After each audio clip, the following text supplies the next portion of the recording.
Hello વિદ્યાર્થી મિત્રો, આગળ આપણે જોઈ ગયા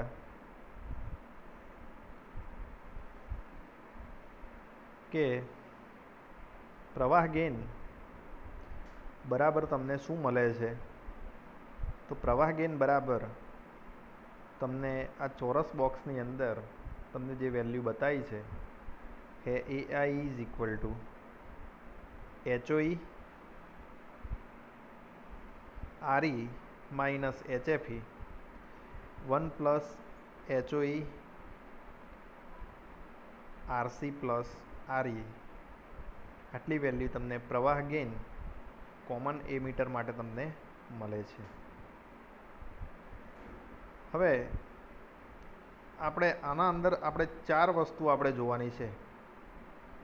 ચાર વસ્તુઓમાં આપણે પહેલી એક વસ્તુ છે તો પ્રવાહ ગેઇન, બીજા નંબરમાં પ્રવાહ ગેઇન, ઇનપુટ પ્રવાહ ગેઇન, પછી ઇનપુટ રેઝિસ્ટન્સ એટલે કે ઇનપુટ અવરોધ, પછી આઉટપુટ અવરોધ અને વોલ્ટેજ ગેઇન. આ ચાર વસ્તુ આપણે જોવાની છે. હવે અહીંયા આગળ આપણે જોઈએ બીજા નંબરમાં જુઓ, તમારે ઇક્વેશન ખાસ યાદ રાખવું પડશે. લાઇટનરથી તમને બતાવું છું કે પહેલા નંબરનું ઇક્વેશન છે V1 બરાબર HI I1 વત્તા HRE V2. હવે આપણે અહીંયા આગળ તમને બતાવું કે V1 બરાબર આપણે શું લેવાનું છે તો VB,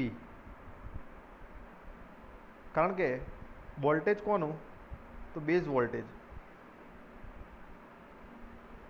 I1 બરાબર તમારે શું લેવાનું છે IB લેવાનું. જ્યાં 1 આવે ત્યાં તમારે બેઝ લઈ લેવાનું છે અને 2 આવે ત્યાં તમારે શું લેવાનું છે C એટલે કે કેપેસિટર. એટલે ધારો કે V2 હોય તો ત્યાં VC થઈ જશે. હવે V1 બરાબર HI I1 HRE V2 આપણને V1 બરાબર મળે છે. હવે આ જ કન્ડિશન આપણે કોમન એમીટર એમ્પ્લીફાયર માટે જોઈએ તો કોમન એમીટર માટે આપણે V1 બરાબરની જગ્યાએ આપણે લખ્યા VB બરાબર HI IB plus HRE VC. હવે VB એટલે બેઝ વોલ્ટેજ, HI એટલે ઇનપુટ ઇમ્પિડન્સ. ઇનપુટ ઇમ્પિડન્સ ક્યારે કે જ્યારે આઉટપુટ જે છે શોર્ટ સર્કિટ હોવું જોઈએ. આગળ મેં તમને હાઇબ્રિડ પેરામીટરની અંદર થિયરી સમજાવી છે. IB શું છે બેઝ કરંટ છે, HRE છે રિવર્સ, શું કીધું હતું રિવર્સ વોલ્ટેજ રેશિયો. શું કીધું હતું રિવર્સ વોલ્ટેજ રેશિયો. આ તમને ક્યારે મળશે જ્યારે આઉટપુટ, તમારું જે આઉટપુટ છે એ કેવું હોવું જોઈએ ઓપન હોવું જોઈએ, તો તમને રિવર્સ વોલ્ટેજ રેશિયો તમને મળશે. તો HRE બરાબર તમને વેલ્યુ શું મળશે, HRE બરાબર તમારે વેલ્યુ લખવી હોય તો તમે શું લખશો તો HRE બરાબર તમે લખશો કે રિવર્સ વોલ્ટેજ રેશિયો એટલે કે અહીંયા આગળ V2 અપોન V1. બરાબર, આ વસ્તુ તમે સમજી ગયા. એટલે કે ધારો કે આપણે અહીંયા V2ની જગ્યાએ C લેવાનો એટલે VC અપોન VB. આ તમારો રિવર્સ વોલ્ટેજ રેશિયો થશે. હવે HI એટલે તમારે શું કીધું ઇનપુટ ઇમ્પિડન્સ. ઇમ્પિડન્સ એટલે મેં શું કીધું એક પ્રકારે રેઝિસ્ટર જ સમજવાનું. એટલે કે અહીંયા આગળ આપણે તમે V ઇઝ ઇક્વલ ટુ IRનું ઇક્વેશન છે એ પ્રમાણે R is equal to HI અને V એટલે કે V અપોન I એટલે કે V1 અપોન I1 એટલે કે VB અપોન IB તમને મળશે. બરાબર. હવે આપણે જોઈએ કે આપણે એક પેરામીટર આ જે છે એ જોયો. હવે બીજા નંબરની અંદર I2 બરાબર જોઈએ તો I2 બરાબર HFE I1 plus HOE V2 બરાબર છે। હવે આપણે જોઈએ છે શું તો પરિપથનો ઇનપુટ અવરોધ। તો ઇનપુટ અવરોધ કેટલો હોય તો ઇનપુટ અવરોધમાં શું વેલ્યુ આવે તમે વિચાર કરો। V is equal two IR નું ઇક્વેશન લો પહેલાં તો આમાંથી રેઝિસ્ટરને તમે જે છો એ કરતા બનાવો એટલે તમને મળશે V/I। V/I તમને મળે તો અહીંયા આગળ તમારે ઇનપુટ જે છે એટલે તમારે ઇનપુટની અંદર આપણે આપીએ છીએ બેઝ વોલ્ટેજ અને બેઝ કરંટ। તો અહીંયા આગળ R ઇઝ ઇક્વલ ટુ શું થઈ જશે તમારે RI તમારે લખવાનું છે એટલે કે VB/IB તમે આ પ્રમાણે લખી શકો છો। હવે VB ઇઝ ઇક્વલ ટુ આ ઇક્વેશન પ્રમાણે અહીંયા આપણે આ ઇક્વેશન લઈ લીધું અને IB ને IB એમને એમ રાખ્યા। આ ઇક્વેશનને આના સાથે આ ઇક્વેશનને આના સાથે આપણે લઈ લઈએ તો અહીંયા આગળ IB આમાં તો ઉડી જશે પહેલાં આમાં IB ઉડી જશે એટલે તમને HI તમને મળશે। પછી આના અંદર HRE VC/IB તમને મળશે। હવે આગળ જોઈએ તો અહીંયા આગળ ઇક્વેશનમાં ઇનપુટ રેઝિસ્ટન્સ બરાબર RI is equal to HI plus HRE। હવે તમને VC ઇઝ ઇક્વલ ટુ શું મળ્યું હતું તો VC ઇઝ ઇક્વલ ટુ તમારે યાદ રાખવાનું કે minus IC into RC। VC is equal two minus IC into RC થશે।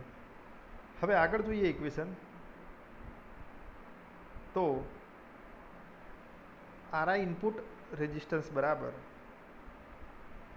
HI minus HRE RC IC/IB minus વાળું પદ આપણે આગળ લઈ લીધું। હવે IC/IB યાદ કરો IC/IB એટલે કે બેઝમાંથી ટોટલ કલેક્ટરમાંથી બેઝની અંદર કેટલો કરંટ જાય છે એટલે એને શું કહેશો તમે ઇનપુટ શું કહેશો વોલ્ટેજ ગેઇન કહેવામાં આવશે કરંટ ગેઇન તમે શું કહેશો એને કરંટ ગેઇન કહેવામાં આવશે। તો અહીંયા IC/IB બરાબર તમે શું લખશો આ ઇક્વેશન નંબર 1 મળ્યું। હવે જ્યાં આપણે આગળ જોયું કે કરંટ ગેઇન તમારો જે છે એ આપણે આ પરિપથની અંદર તમને કેટલો મળે છે તો HOE RE minus HFE upon 1 plus HOE RC plus RE એને આટલી વેલ્યુ મળે છે। હવે આ જે વસ્તુ છે એ AIની જગ્યાએ તમે પુટ કરો તો શું થશે RI is equal to HI minus HRE RC આ જે પુટ વેલ્યુ કરીએ તો HOE RE HFE upon 1 plus HOE RC RE તમને મળે છે। તો તમને પ્રવાહ ગેઇન મળ્યો અને ઇનપુટ રેઝિસ્ટન્સ એટલે કે ઇનપુટ અવરોધ તમને મળે છે। હવે આગળ જોઈએ ત્રીજા નંબરમાં તો વોલ્ટેજ ગેઇન અને આઉટપુટ રેઝિસ્ટન્સ આપણે જોવાનું છે। તો અહીંયા આગળ voltage gain AV is equal two V output upon V input બરાબર। તો આઉટપુટ વોલ્ટેજ કેટલો છે તો IC/RC એટલે કે કલેક્ટરમાંથી જે આવે છે એ બધું આઉટપુટ વોલ્ટેજ છે અને બેઝમાંથી આવે છે બધું ઇનપુટ વોલ્ટેજ છે। તો એ ઇક્વેશન પરથી અહીંયા આગળ રેઝિસ્ટરની જો વાત કરીએ રેઝિસ્ટન્સની જો વાત કરવામાં આવે તો અહીંયા RB એપ્રોક્સિમેટલી RI એટલે એટલી વેલ્યુ થશે એટલે કે ઇનપુટ રેઝિસ્ટન્સની જેટલી વેલ્યુ છે એટલી જ બેઝ અવરોધની વેલ્યુ થાય એ આપણે જાણીએ છીએ એટલે કે RBની જગ્યાએ RI આપણે લખી શકો તો આપણે RBની જગ્યાએ RI લખી દીધા તો તમને ઇક્વેશન આ પ્રમાણે મળશે। તો તમને ઇનપુટ વોલ્ટેજ તમને કેટલો મળ્યો IC/RC અપોન IB/RI। ચોથા નંબરમાં છે આઉટપુટ રેઝિસ્ટન્સ। આ વેલ્યુ તમારે ખાસ યાદ રાખવાની છે, આ તમારે યાદ કરી લેવાનું કારણ કે કોમન એમીટર એમ્પ્લીફાયરની અંદર હાઇબ્રિડ પેરામીટરમાં તમારે આ દરેક વસ્તુઓને આપણે તમને મેં યાદ કરવાની કીધી હતી, તો તમારે આઉટપુટ રેઝિસ્ટન્સ તમારે આ પ્રમાણે યાદ રાખવો પડશે. તો output resistance is equal to HI plus RSHI કૌંસમાં 1 પ્લસ HOE RE. આ તમારે ખાસ યાદ રાખવાનું છે. હવે કોમન એમીટર એમ્પ્લીફાયર એમીટર અવરોધ સાથે આપણે જોવો હોય તો તમારે કેટલી વસ્તુઓ યાદ રાખવાની છે એ તમને આગળ મેં તમને શું શું ભણાવ્યું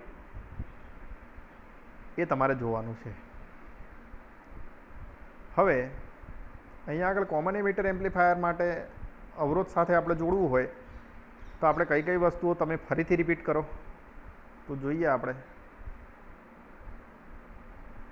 તો પહેલા નંબરમાં છે બાયસ પરિપથ. આપણે જોયો કે આપણે કોઈ પણ કોમન એમીટર પરિપથ હોય તો એને આપણે બાયસિંગ કઈ રીતે કરી શકીએ, વોલ્ટેજ વધારો, ટેમ્પરેચર શું અસર કરે છે, આ બધી વસ્તુઓ આપણે જોઈ ગયા છીએ.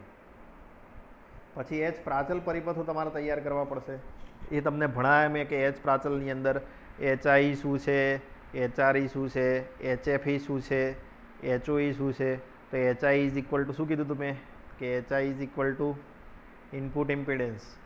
પછી HRE એટલે શું કીધું હતું, રિવર્સ વોલ્ટેજ ગેઇન. પછી HFE ફોરવર્ડ કરંટ રેશિયો, આ તમને કીધું હતું ને, એટલે કરંટ ગેઇન. પછી HOE એટલે કે આઉટપુટ, એટલે કે તમારે આઉટપુટ એડમિટન્સ. હવે અહીંયા આગળ HI એટલે કે તમારે વેલ્યુ ક્યારે મળશે, જ્યારે આઉટપુટના જે બે છેડા છે એ તમારે શોર્ટ સર્કિટ હોવા જોઈએ. પછી HRE રિવર્સ વોલ્ટેજ ગેઇન તમને ક્યારે મળશે કે જ્યારે ઇનપુટ જે છેડા છે એ ઓપન સર્કિટેડ હોવા જોઈએ. પછી HFE ક્યારે હોવા જોઈએ તો આઉટપુટ શોર્ટ સર્કિટેડ. બરાબર છે. અહીંયા આગળ HOE ક્યારે મળશે આઉટપુટ, તો એ ઇનપુટના જે બે છેડા છે એ તમારે ઓપન રાખવાના. બરાબર છે. આ બધી વસ્તુઓ તમને સમજાવી હતી. પછી જુઓ તમને કીધું હતું કે વોલ્ટેજ વિવર્ધક અને કરંટ વિવર્ધક.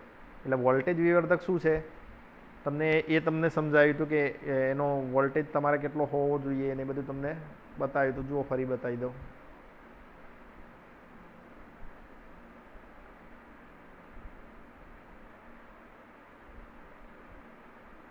એના અંદર તમને કીધું હતું કે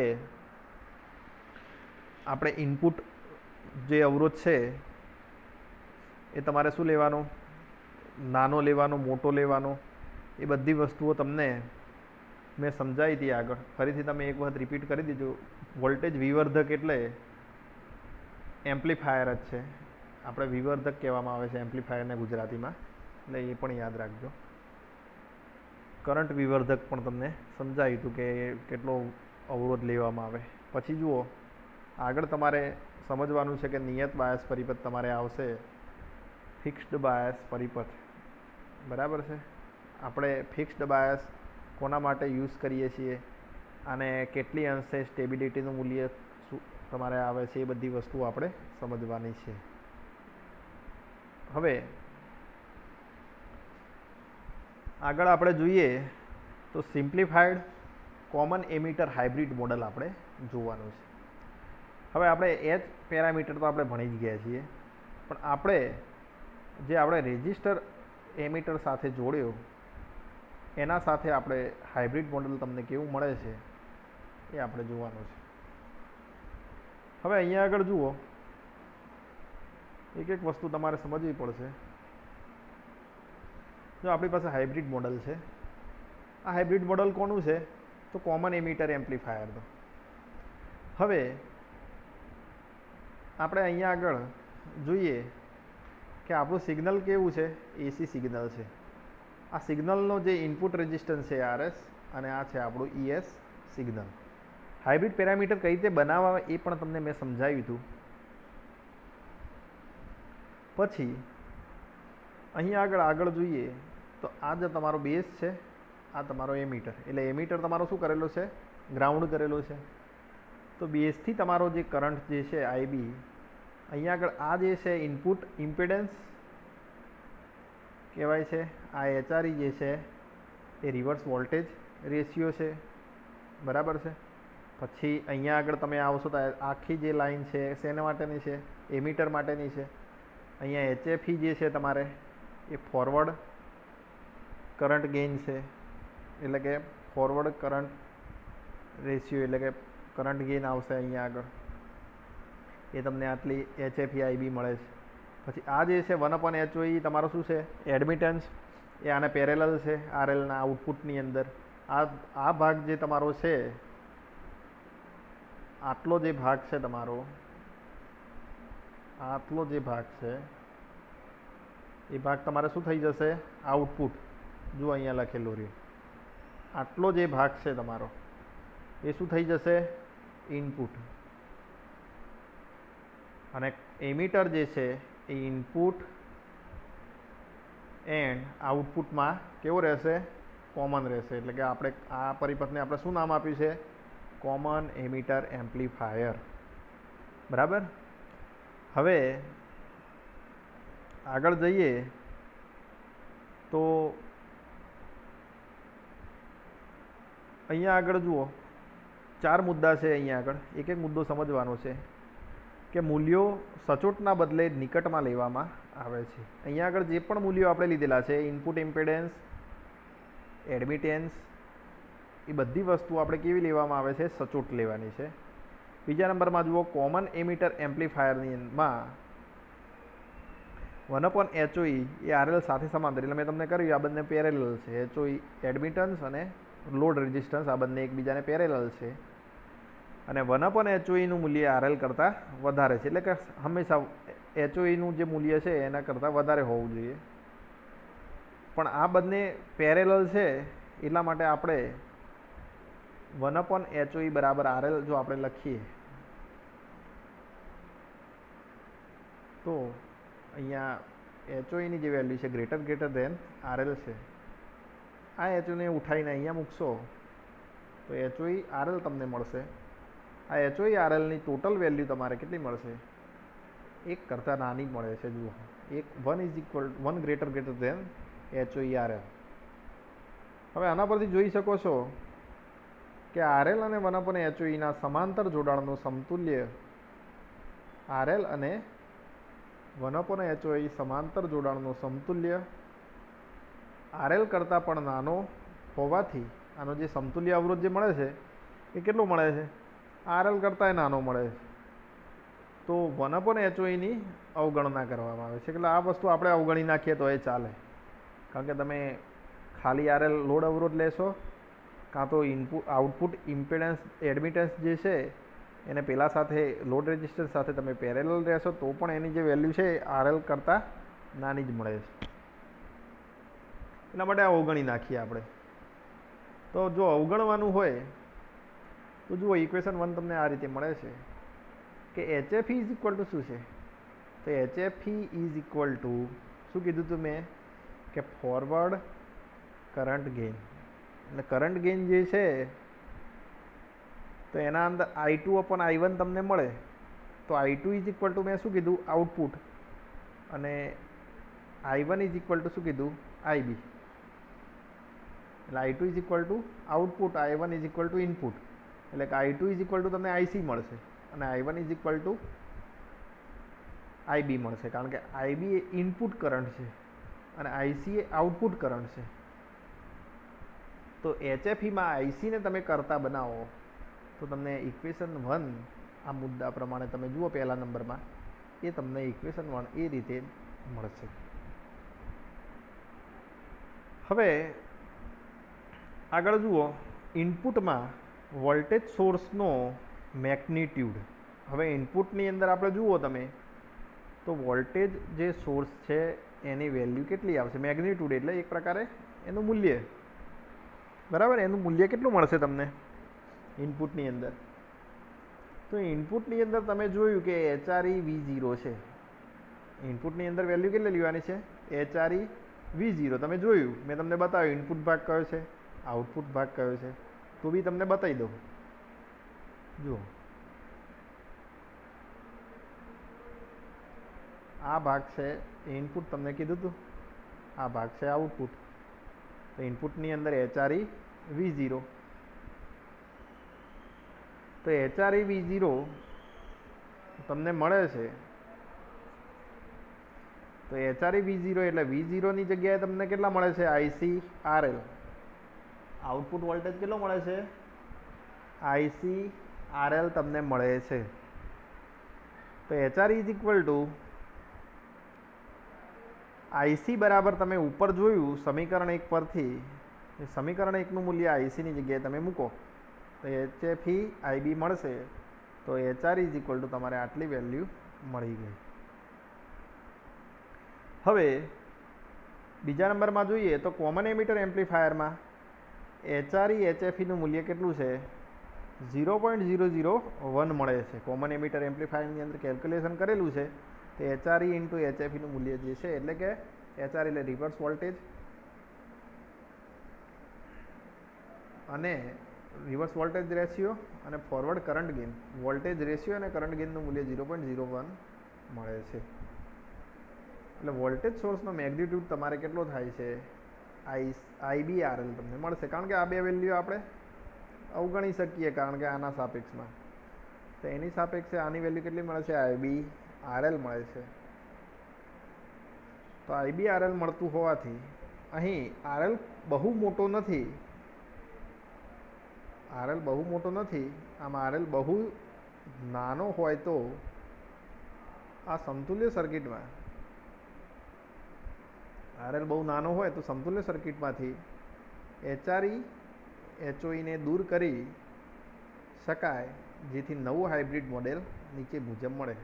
હવે HRE અને HOE ને દૂર કરી દેવાનું, કારણ કે RL બહુ નાનો હોય તો સમતુલ્ય સર્કિટમાંથી HRE HOE આપણે કાઢી નાખીએ. બરાબર. તો આપણે કઈ કઈ વસ્તુ કાઢવાની છે? તો HRE HOE કાઢી નાખ્યા. જુઓ આગળની સર્કિટમાં જુઓ તમે, આના અંદર કઈ કઈ વેલ્યુઓ હતી એ પહેલાં જોઈ લો, અને પછી આ જે વસ્તુ છે એના અંદર જુઓ આપણે કઈ કઈ વસ્તુઓ કાઢી નાખીએ છીએ. તો જુઓ અહીં આગળ આપણે જે HRE હતું રિવર્સ વોલ્ટેજ રેશિયો એ કાઢી નાખ્યું છે. પછી અહીંયા આગળ જુઓ તમે ખાલી લોડ રેઝિસ્ટન્સ RL જ રહેવા દીધો છે. આપણે 1/HOE બહાર કાઢી નાખ્યા પેરેલલની સાપેક્ષે. ખાલી ફોરવર્ડ કરંટ ગેઇન રાખવાનો છે. બરાબર. અને આપણે આજે પહેલા નંબરમાં ઇનપુટ ઇમ્પિડન્સ એ વેલ્યુ રાખવાની છે. હવે તમારે બે વેલ્યુઓ ખાલી રહેશે, ઇનપુટ ઇમ્પિડન્સ અને ફોરવર્ડ કરંટ ગેઇન, એટલે કે કલેક્ટરમાંથી બેઝની અંદર કેટલો કરંટ પસાર થાય છે એ વસ્તુ આપણે જોવાની છે. હવે આ પ્રમાણે તમને આ જે થિયરી હતી આપણે જોઈ ગયા કે RL સમાંતરમાં લેવાથી શું ફેરફાર થાય છે, HFE HREની વેલ્યુઓ મલ્ટીપ્લાય કરતાં તમને 0.01 વેલ્યુ મળે છે, એટલે એને પણ આપણે અવગણી નાખ્યા છે. તો આપણને જે નવું હાઇબ્રિડ વેલ્યુ મળે છે એ તમને આ જે દેખાય છે સર્કિટ તમારી એ પ્રમાણે તમને મળે છે. તો અહીં આગળ આપણે જોઈ ગયા કે લિનિયર એમ્પ્લીફાયરમાં આપણે કઈ રીતે એને ઓપરેશન હોય છે કે ઇનપુટની અંદર કઈ રીતે વેલ્યુ કોમન એમિટરમાં RE કેમ વપરાય છે, REની અંદર આપણે કઈ કઈ વસ્તુ અવગણી નાખી છે એ વસ્તુ આપણે જોઈ ગયા. પછી અહીંયા આગળ આપણે REની જગ્યાએ કઈ કઈ જગ્યાએ આપણે રેઝિસ્ટન્સ આપણે નવા દાખલ કર્યા તો એના અંદર રેઝિસ્ટન્સમાં શું ફેરફાર થાય છે. પછી લિનિયર એમ્પ્લીફાયર તમને આ રીતે મળ્યો આપણે જોયો તો. પછી પ્રવાહ ગેઇન આપણે શોધ્યું, પ્રવાહ ગેઇનની કેલ્ક્યુલેશન કર્યા પછી આપણે ઇનપુટ અવરોધ આપણને મળે છે કંઈક સમીકરણ 1 પ્રમાણે. પછી અહીંયા આગળ તમારે વોલ્ટેજ ગેઇન કેટલો મળે છે તમને, આઉટપુટ રેઝિસ્ટન્સ કેટલો મળ્યો, પછી તમારે કઈ કઈ વસ્તુ કોમન એમીટર અવરોધ સાથે જોડવું હોય તો કઈ કઈ વસ્તુઓ તમારે યાદ રાખવી પડશે, અને આગળ તમારે જે પરિપથો આવે છે એના માટે તમારે કઈ કઈ વસ્તુ યાદ રાખવી પડશે એની પણ ચર્ચા કરી. પછી સિમ્પ્લિફાઈડ કોમન હાઇબ્રિડ મોડલ આપણે જોયું. કોમન એમીટર એમ્પ્લીફાયર જે છે એનું હાઇબ્રિડ મોડલ કેવું હોય એ આપણે જોયું. એના અંદર આપણે ચર્ચા કરી કે કઈ કઈ વસ્તુ આપણે એડ કરીએ, કઈ કઈ વસ્તુ એના અંદર દૂર થઈ શકે છે, કારણ કે અમુક વેલ્યુ એને અવગણી નાખીએ તો પણ કોઈ ફરક પડતો નથી, અમુક વેલ્યુ નાની મળે છે. તો વિદ્યાર્થી મિત્રો, આ પ્રકારે તમારે કોમન એમીટર એમ્પ્લીફાયરની અંદર